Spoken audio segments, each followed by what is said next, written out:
श्री स्वामी समर्थ. मी आज बनवणार आहे वडापाव. त्यासाठी मी इकडे बटाटे उकडून घेतले, ते उकडून मॅश करून घेतलेले. तेल गरम झाले.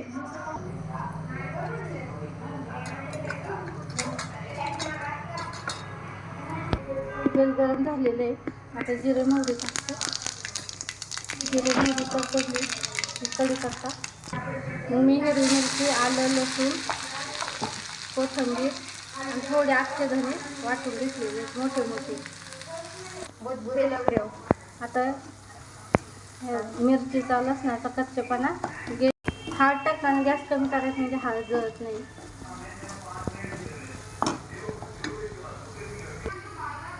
आता बटाटे टाकून घेते मॅश केलेले.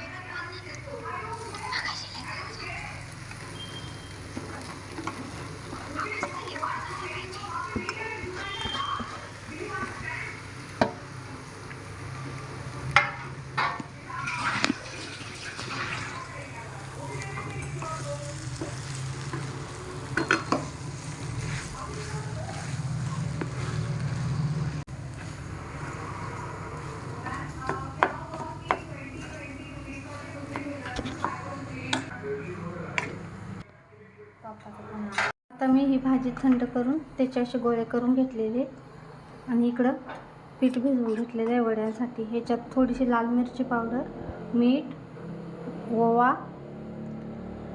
टाकलेलं आहे आणि सोडा तुम्हाला पाहिजे तर तुम्ही टाकू शकता. मी नाही टाकलेलं मी सोडा. थोडंसं फक्त गरम तेल टाकणार आहे उकळलेलं. बस एवढंसं तेल टाकणार. मी सोडा नाही टाकत. हळद पण टाकलेली याच्यात.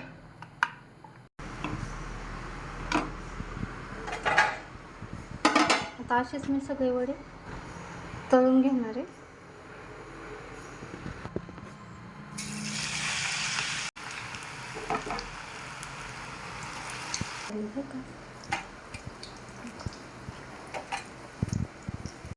आता हे तेल गरम आहे, त्याच्यातच मी थोड्याशा मिरच्या तळून घेणार आहे, कारण तिखट मिरची आहे आणि कोण खाणार नाही. नुसतं आणि मुलगा तो खातो.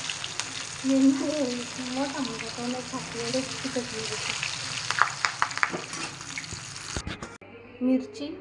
वडा, मिरची आणि ही माझ्या मुलांना साधं